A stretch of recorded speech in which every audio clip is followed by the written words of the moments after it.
Hello! Today I wanted to review a book that I just read called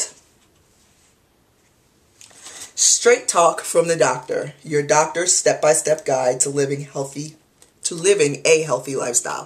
This book is actually by one of my sorors, Uchechi Wosu, and I absolutely jumped at the opportunity to get this book once I found out she had written it. So it is available on Amazon. You should definitely check it out. And let me tell you why. I read this book cover to cover. It's, as you see,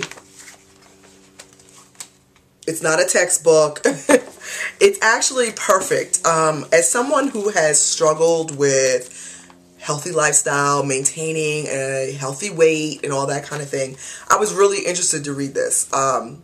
So when I got it, I read it cover to cover. It probably took me 2 weeks, but that's only because I was taking my time. I wasn't reading it every day. But this book is written so well. I absolutely read it from a place as if I didn't know the author. And so I really took it in, and it was awesome for me because it's, like it says, straight to the point, straight talk from the doctor. It's very easy to read. Like, you don't get lost in too much jargon or facts or medical stuff, terminology. There are 5 chapters, and like I said, I read it from the foreword to the last page.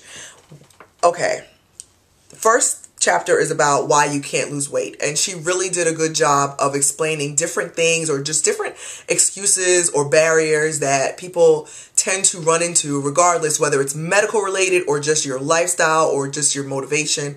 She really was able to start the book off in a way that it was, basically saying, let's expose your excuses, your barriers, and, let's break them down and move forward. But she was also very clear that it has to be a choice of yours. Nobody's going to force you. If you keep making these bad decisions when it comes to what you're putting in your mouth, and being active, that's your choice, but it wasn't like there's a miracle in here that's going to force you to lose weight. It was basically being very practical, definitely from a medical perspective, as seeing patients' problems because of living unhealthy lifestyles. So it was really refreshing, because it wasn't like a shame on you, but it was just like, this can be fixed, Okay, we haven't been doing great making decisions, myself included, but we can fix this. Chapter 2 was how to lose weight and maintain weight loss. This was an aha for me a little bit, because I always understood, as far as, calories, you always want your intake to be less than, I guess, what you burn.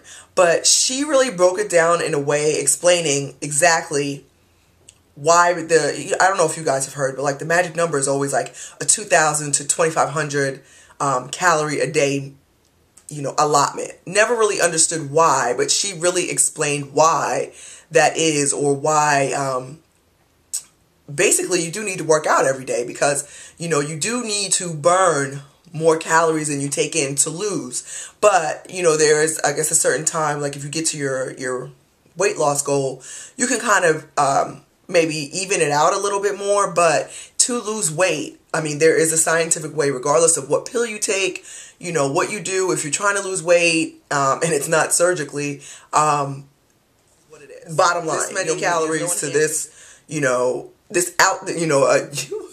this intake of calories to this, burning of calories. This is what you have to do. So that really helped me, just to see it in black and white, broken down, what goes on. One of the things, the facts that really made sense to me was that it's about 2,000 calories we burn just living. So when you exercise, assuming, when people say just exercise a little bit a day, even 500 calories, whatever calories on top of that you can burn, kind of helps, because we tend to definitely eat more than 2,000 calories a day if we're not living a healthy lifestyle. She definitely went into different things like Starbucks, or just different foods, or that we eat that are just excessive. And when you put it in comparison, or relating it to what you should be eating, it's way out of control. It's just, it's too much. Your body really can't handle it as far as processing it. I could go on and on. Then she got into it's called the heartbeat of a home, the kitchen. So she talked about things that you should be buying that you could replace it. I liked it because along the book, she has different charts that explain to you. Like, this is actually one from that chapter. You know, this one is like what you can get. So it's like, you usually like pork bacon. Why don't you try Canadian bacon? Or like, you like ice cream. Try sorbet or fruit bars. Like, she has little charts along the way to kind of give you a comparison so you can see it, you know, side by side.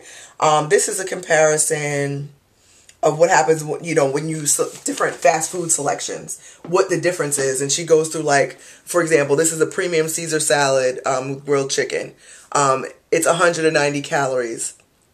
Then she does apple slices are 15 calories. Water is 0. So if you were to have that for lunch from a fast food place, let's say McDonald's, that would be about 205 calories. Great for lunch.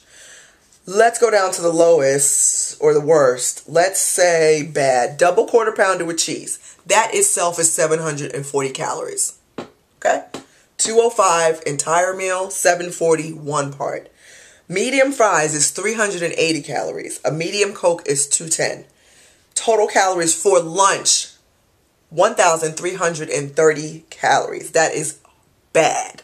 There is one step worse, which is the call 911 status, but that's bad. So when you can kind of see it like that, it really helps. I really like that.